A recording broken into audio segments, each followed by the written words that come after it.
ලෙන්ත කාලයේ 4 වෙනි සතියේ සඳුදා දවසේදී දෙවියන් වහන්සේ ඔබට කුමක්ද කියන්නේ?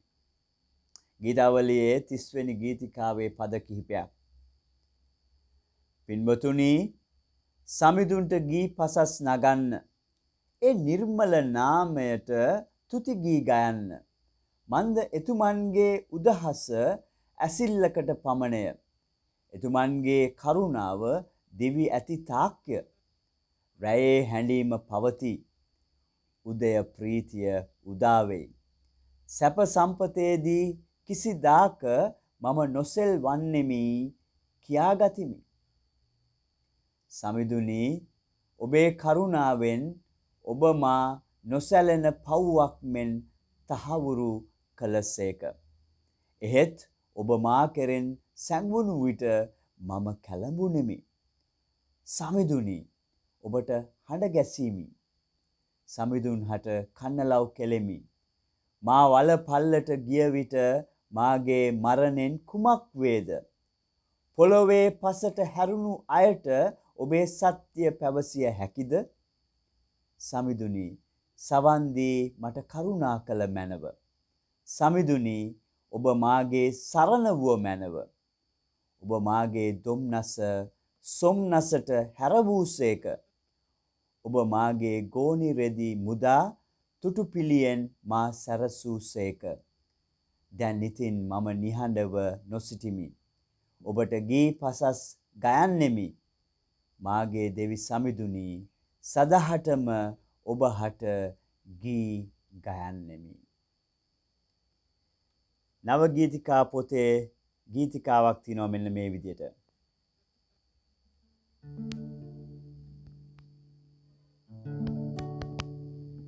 ජේසුස් කැඳවන්නා, ජේසුස් කැඳවන්නා, ආශාවෙන් ඔබව ශ්‍රියාදිගු කර ජේසුස් කැඳවන්නා, ආශාවෙන් ඔබව ශ්‍රියාදිගු කර ජේසුස් කැඳවන්නා. දුකින් ඔබ ඉන්නා වේලේ සැනසුම හිමිගෙන දෙන්නේ. දුකින් ඔබ ඉන්නා වේලේ සැනසුම හිමිගෙන දෙන්නේ. ජේසුස් හිමි වෙත ඔබ එන්නේ නම් මාද නිම්නැති ප්‍රීතිය හිමිගෙන දෙන්නේ. ජේසුස් කැඳවන්නා, ජේසුස් කැඳවන්නා, ආශාවෙන් ඔබව ශ්‍රියාදිගු කර ජේසුස් කැඳවන්නා,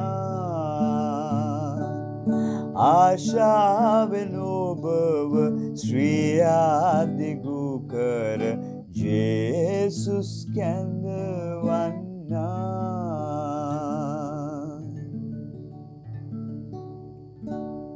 උන්වහන්සේගේ ශ්‍රියාදිගු කර ඔබට දෙන ඒ කැඳවීම, ඒ කැඳවීමට ඔබ විවුර්තද? ඒ කැඳවීමට, ඒ සේවයට ඔබ විවුර්තද? ඒ සේවය පූජකත්වයට වෙන්නට පුළුවන්. ඒ සේවය ඔබ හොඳ මවක් වෙන්නට පුළුවන්. හොඳ තාත්තා කෙනෙක් වෙන්නට පුළුවන්. ඔබ කරන රැකියාව හොඳින් කරන කෙනෙක් විදිහට වෙන්නට පුළුවන්. සමහර වෙලාවට හිතෙන්නට පුළුවන් ලෝගුවක් දාගෙන ෆාදර් කෙනෙක් වෙන්න, කන්‍යා සොහොයුරියක් වෙන්නට ඔබට කැඳවීමක් තියෙනවා කියලා. එතකොට ඔබට හිතෙන්නට පුළුවන් ඒක විතරයි දෙවියන් වහන්සේගේ සේවය කියලා. නමුත් ඔබ සූපවේදියෙක් විදිහට හොඳට කෑම හදන එකත් අන් අයට ප්‍රණීත ආහාර වේලක් දෙන එකත් උන්වහන්සේට කරන සේවයක්.